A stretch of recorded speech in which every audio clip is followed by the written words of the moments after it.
Look at this pair of big balls. These variometers I found on eBay, and this one's the one that I've been testing. I put an external speaker on it to make it louder, and I found this speaker on eBay, and I built this bracket myself. I intend to do a better job of this now that I've actually used this and found out that it works.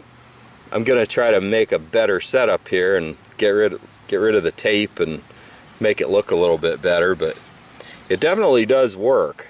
I was able to monitor my airspeed on my last flight, and it was pretty nice to be able to do that.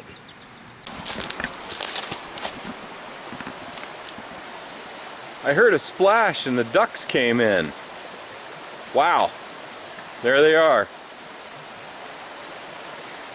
Hey, so do you need to have big balls to fly hang gliders?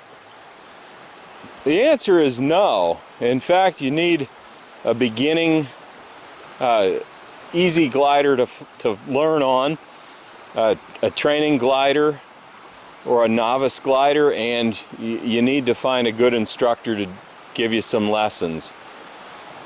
More important than having bravado is having good judgment in hang gliding, and that's something that sometimes you're born with a little bit of good judgment, but you learn as you go what you can safely do, and it's always good to stay on the conservative side. In flying these gliders, I guess I've been doing it for about 9 years. Started in 2014, and initially I didn't need any vario at all.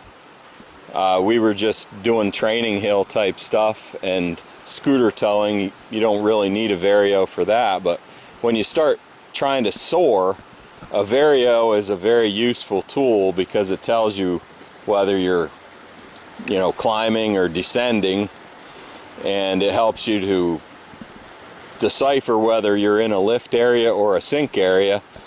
And if you're in a lift area, you want to linger there as long as possible, and if you're in a sink area, you want to get out of that if you're trying to stay up. If you're trying to come down, you want to do the opposite of that.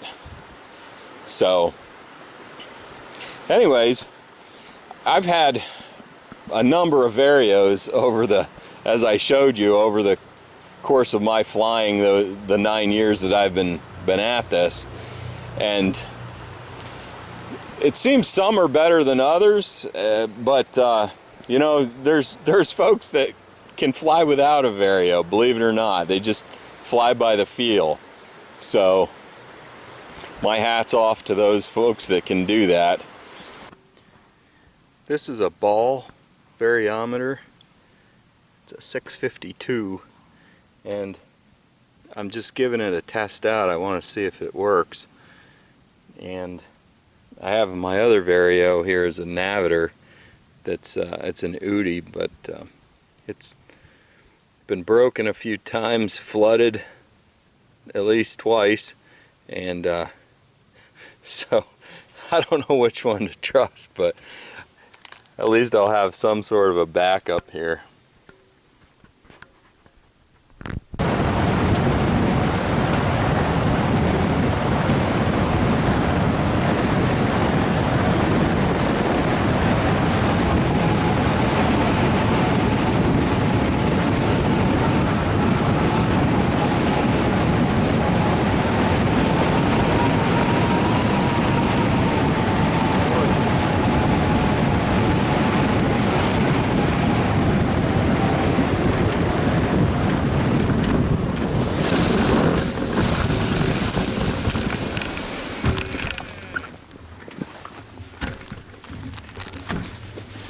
So I just got done flying Heiner with this Ball Vario, and I have quite a rig to hold it on there. It's kind of heavy, but it's interesting because it has airspeed, and it has this little impeller on the front. That's how it you know, determines airspeed. I didn't get a chance to use to actually see the climb because there wasn't any really. I did hear it beep a few times as I was like porpoising the glider along, but it's really hard to hear this thing. I'm gonna have to figure out a way to make it louder if I'm gonna actually use it. But anyway, it was a interesting test, and it was fun here at Heiner today just to get a test in. One thing I'll say about this is I didn't like the way it felt when I launched, because it happened to be right where my hand needs to be for the launching. As I was grapevining the glider, my hand was like this on it, and I don't know, I just didn't feel good about it, because then during my transition I think I slide my hand down and my other hand goes on to the base tube, and so it's just a distraction having something up there. I thought it would give the thing some stability, but I'm gonna have to probably shorten this whole contraption down lower because it's just in my way. Look at the climb on this, because I didn't really feel like I had any lift. I did hear the beeper ever so slightly every now and then, but whenever my airspeed would go up very much, then the wind noise would make it so that I couldn't hear it. Anyways, I thought it was interesting to look at the airspeed. On my landing approach on my final, I just glanced down to see how fast I was going, and there was virtually no wind here in the LZ when I landed. I brought it in on the wheels, and I was watching the airspeed as I was coming in. On the steepest part of my approach, when I was pulled in pretty far, I noticed that I was going 40 miles per hour. So I thought that was interesting to see, because that approach is typical of what I normally do when I'm coming in. I think I might have been going 35 or so when I made my turn, and then I thought maybe I was a little high, so then I really pulled it in on my final after I made the turn, and you know, I came in pretty fast. But that's typical of what I do with this glider. I've always been curious how fast I was actually going as far as airspeed goes. I'm going to use it again. We're supposed to be having a fly-in here at Heiner this weekend. It's the International Beer Fest weekend. But anyways, I don't know if the weather's going to cooperate with what we're doing, but I'm sure we'll have a good time anyways. I looked inside the cover of that Vario. It said it was made in 1984, so that stretches back there a few years. It's amazing that it even works. So I looked it up on the internet, and I could find no literature on this thing, none at all. But I did, on some forum, somebody said something about trying to sell one and trying to figure out what they were worth, and no one could really tell him anything. The guy said he had 2 Ball Varios, and somebody else responded on the forum there. They said, if you have 2 balls, you better hang on to them. And that's all that was written about this Vario, so I have no idea. I would love to find an owner's manual for one of these, so if anybody happens to see this video, look me up on the Soaring Road trip, and you know, let me know if you have one. If you have any info on these, please let me know. Appreciate it. Thank you. Last time I flew with this Vario was at Heiner, and if you can see this, I have I have an upper support, and it went clear down to the bottom there, which this piece here right here got in my way of my hand and stuff while I was trying to launch, so that's a no-go. So I'm deciding to use this again today. I'm gonna fly with this at Harris Hill, and so I modified it last night to see if I could streamline the thing a little, get it smaller on the support system for it. So what I did is I put a secondary support right here, and I'm gonna take off this larger support just in a few minutes. I'm gonna get rid of that. I think what I'm gonna do is saw this piece off right here and then unbolt this, and then that should make this whole piece up here go away. That way I can, hopefully I can launch better with that. Anyway, so there's my project. So in making the custom holder for the Vario, I just wanted to show you quickly how I made this piece. It has some spring to it, and it's flexible enough to go around the down tube. And the way I made it was I just used put some tape on the down tube. It's 3M tape, and it's slippery, and it seems that the fiberglass does not stick to that, so I did this in the vise. But anyway, you lay fiberglass cloth around the area, and then you mix up some of this. This is boat resin, but you can get it at the hardware store or the auto parts store. It's just the same stuff that they use for auto body work, basically. Anyway, it's a plastic resin, and you can see here's my paintbrush that I used, but now it's stuck as that hardened.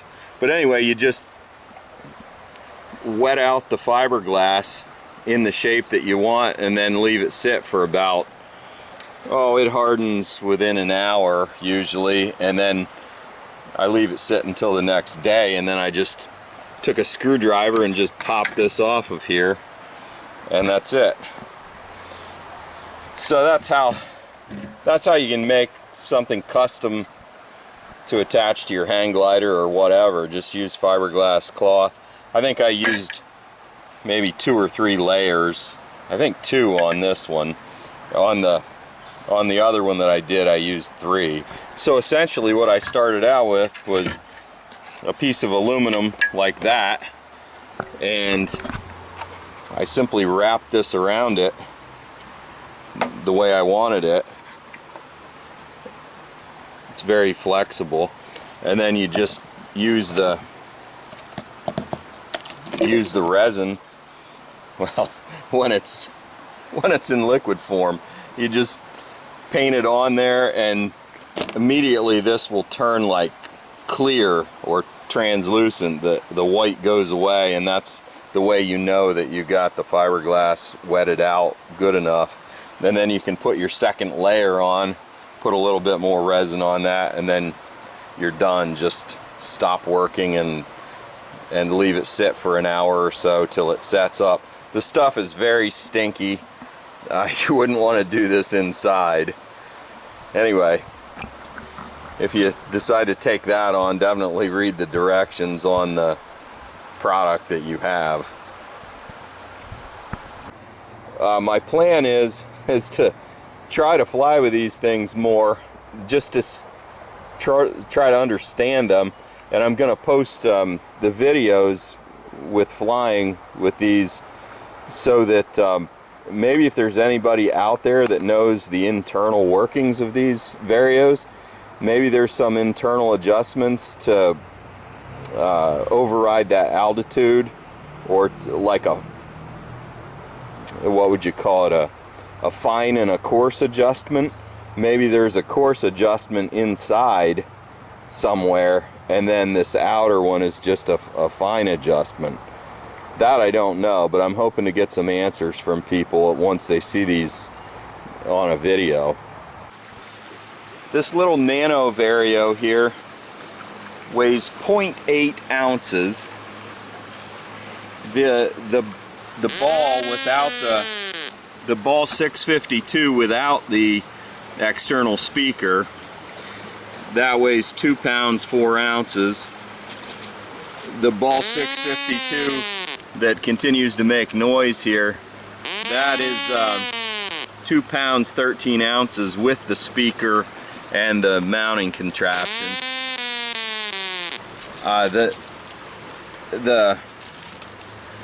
Let's see, the Litex is next for weight.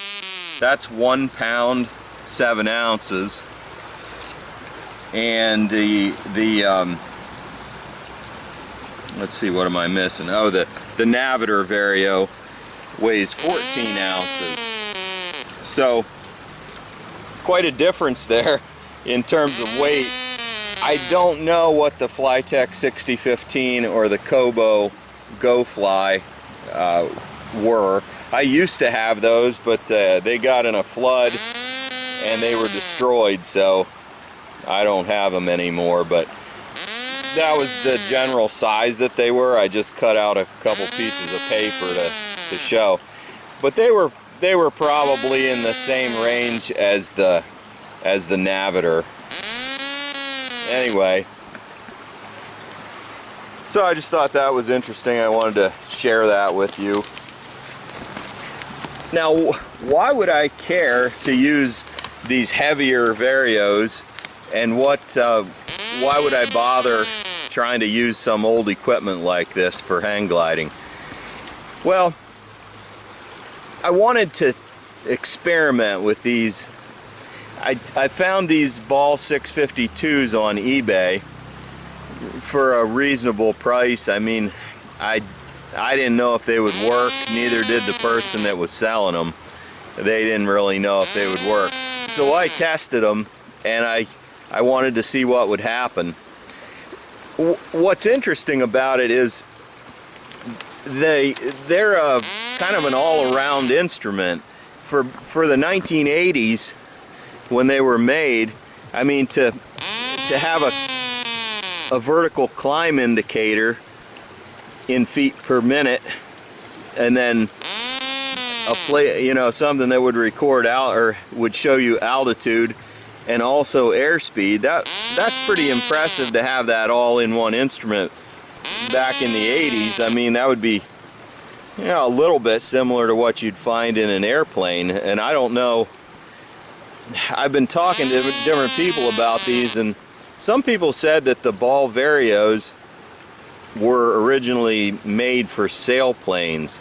Well, it doesn't really lend itself well to mounting on a hang glider.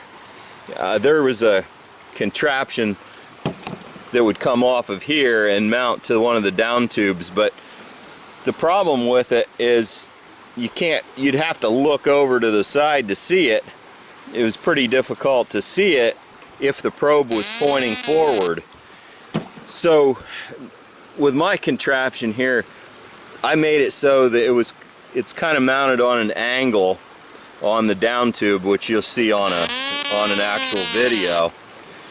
But I bent the airspeed probe to face straight into the wind while the instrument's on an angle on the down tube, so I can actually read the instrument.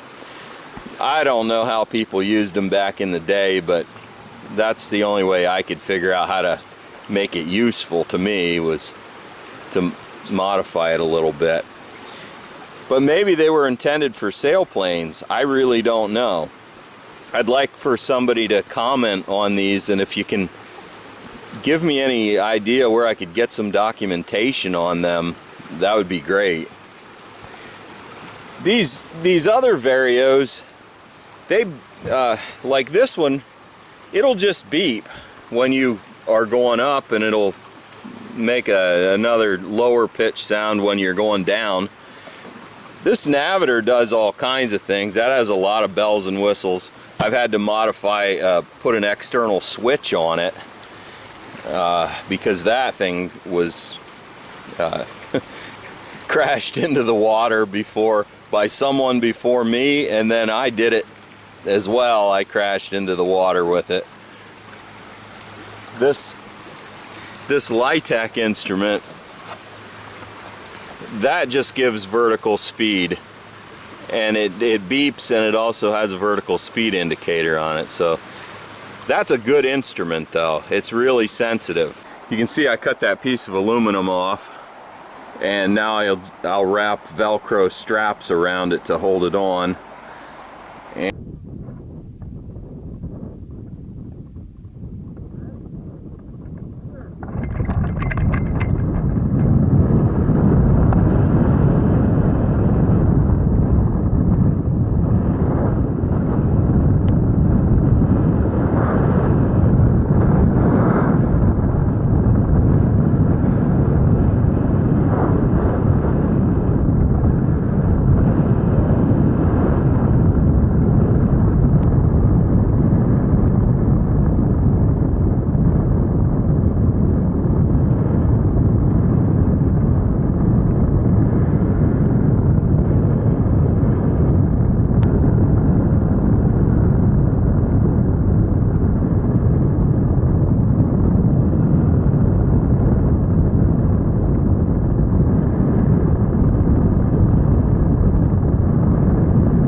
But it's got a Ball Vario, and I made a mount for it, and I have an external speaker to make it louder, and I could definitely hear it during the flight. It was pretty good. And then I have a backup Vario on this side, the one that got flooded, and still works, but I turned the volume off on the backup Vario so that I could basically just I just wanted that to track the flight, see how high I got and stuff like that. But I was having a good time watching my airspeed and my climb, today the thermals seemed kind of muted. I think I was only getting 300 or 400 feet a minute when I would get them, and about the same as for down. And during my flight, I was looking at it and I was getting an airspeed of right around 25 miles an hour. When I would dive the glider purposely, I would get, maybe 35, but a lot of my flight was like 23, 24 miles an hour airspeed. So that was kind of fun. These Varios, they're supposed to be total energy Varios.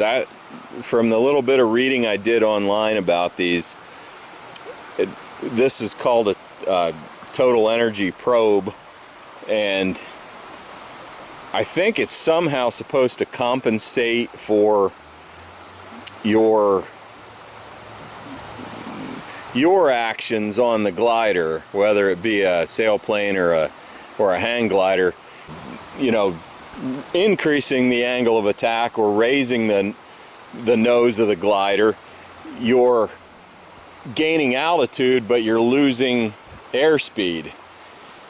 So essentially, from what I've read, these things are supposed to compensate somehow by measuring the airspeed, and then as it's indicating climb, it tries to compensate so that it takes out what the pilot's doing and gives you more of a true reading on what the climb is. There appears to be some different theories out there on how well that idea works, but anyway, I can say that the Vario actually works. I flew with the other one that's identical to this, and it did perform just fine. The only trouble I had was hearing it over the wind noise the first time I used it.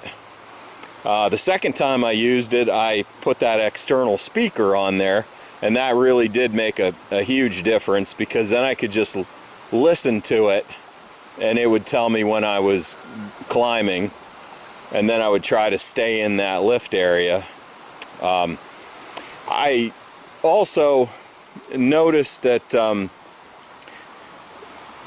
I flew a Northwing Liberty glider that I have, and when I was flying that Northwing Liberty, most of my flight, while I had the free time to look at the Vario and to look at the airspeed, I was flying right around 25 miles per hour in most situations. I was moving around, and every time I would glance over at it, I was going 23 or 25 mile an hour. One day I actually looked at it while I was on my final approach for landing, and I was coming in hot, and I was going 40 coming in on my landing approach before the round out. So I thought that was pretty interesting to see that. I'm gonna pick it up, see if once you get it up, you might say my glider and so you get extra. Yeah. I'm just feeling it here. I don't have Is anybody doing anything? Nobody's doing nothing. Okay. Nobody's doing anything? Nobody's on. No, get behind the wire though. Oh yeah, yeah, definitely. Okay, I kind of like what I'm feeling, Yeah. but I'm waiting for that one streamer to like show up instead of like down. But the wing feels balanced. Now it feels heavy.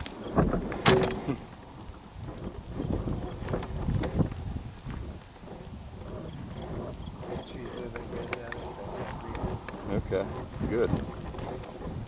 Alrighty, I think I'm gonna take this. Ready?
So throughout this flight, I was using this old Ball Vario, and I got to pay attention to it once in a while, but fortunately I had a video camera on it, so I want to look at it later and try to see what my range of airspeeds were, and like, especially when I would like dive, say I'd fall out of a thermal or whatever and I'd do like a diving turn, and then when I'd come back out of that, I could just feel the glider like lift again as I either entered that thermal or bled off the airspeed back into altitude. So anyway, I like flying with that Vario.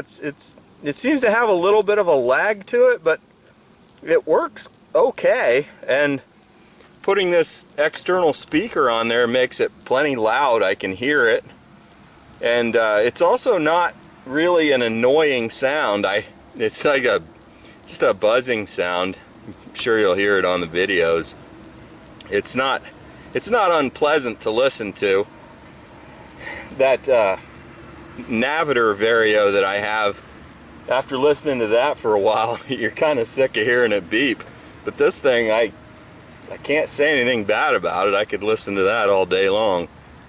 So anyhow, wow, what a fun day at Heiner. The next thing that I want to do with this Vario is work at doing some turns. I want to see, like in a ridge lift situation, when you're dealing with, say, like a 15-mile-an-hour headwind into the ridge, whether you can, when you swing a 360 in that headwind, what happens when you first begin to turn, and then when you really crank the turn around, what happens there with the, oh, there goes a bird. What happens there with the airspeed? Because when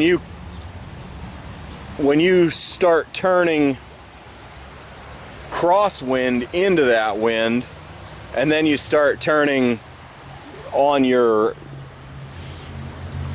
now you're going with the wind, so that circle that you're making, you're getting blown back over the ridge at the same time, so your ground speed dramatically increases. But then when you come back around to face the wind, your ground speed goes back to basically what it was before, and your ground speed slows down, and you're now facing the other direction, back the same direction you started from. I want to see what happens throughout that circle while I'm watching this. I want to know if my airspeed drops off for a moment or a couple moments as I start to turn with the wind. And then I want to know whether my airspeed increases when I switch from going downwind to back upwind, because I can physically feel the energy.